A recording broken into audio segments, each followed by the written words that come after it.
Welcome back to another episode of Macros at the Whiteboard. I get this question a lot.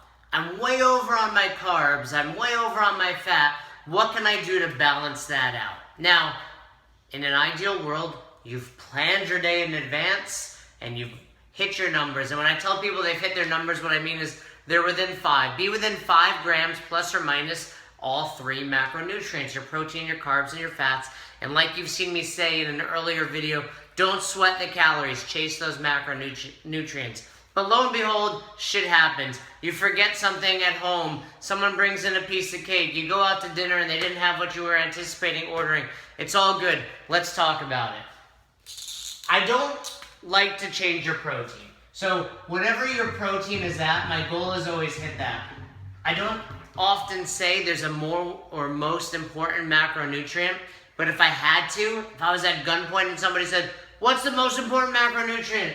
I'd probably tell you protein. So at the end of the day, even if I'm over other macronutrients, my carbs or fat, I'm always chasing this. I want to support lean body mass. I want to support the muscle I work really hard for inside the gym. So I always hit my protein. So we could just say, hit this. Now when we're talking about carbs and fat, let's break down caloric quantities, calories. I told you in an earlier video, 1 gram of carbs equals 4 calories, and I told you 1 gram of fat equals 9. So let's use an example. You are having a crappy day and somebody brings in some cookies to work and you eat a few too many cookies and lo and behold, you realize, wow, I just went over my fat by 20 grams. I'm 20 grams over.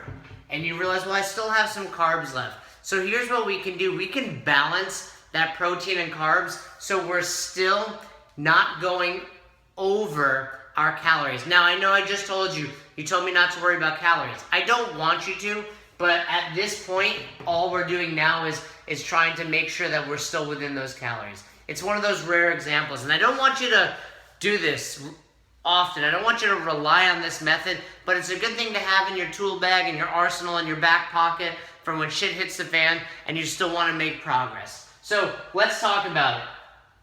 We're 20 grams over. We know for every gram we're over is 9 calories. So if we do just a little simple math, that's 180 calories. That's 180 calories of fat that we are over.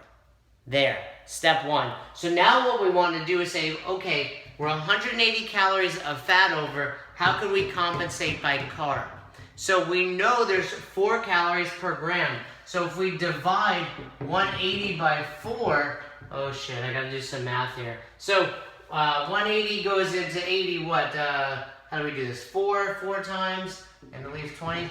45. Is that right? That's Goodwill Hunting shit right there. 45 grams. So what I would do is now at the end of the day, be in a deficit of my carbs by 45.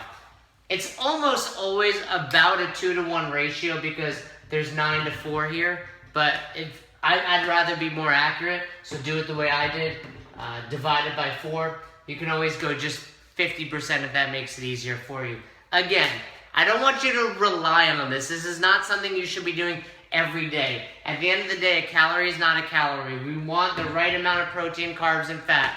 That's why we're hitting our macros, but it's a good tool, good something to know,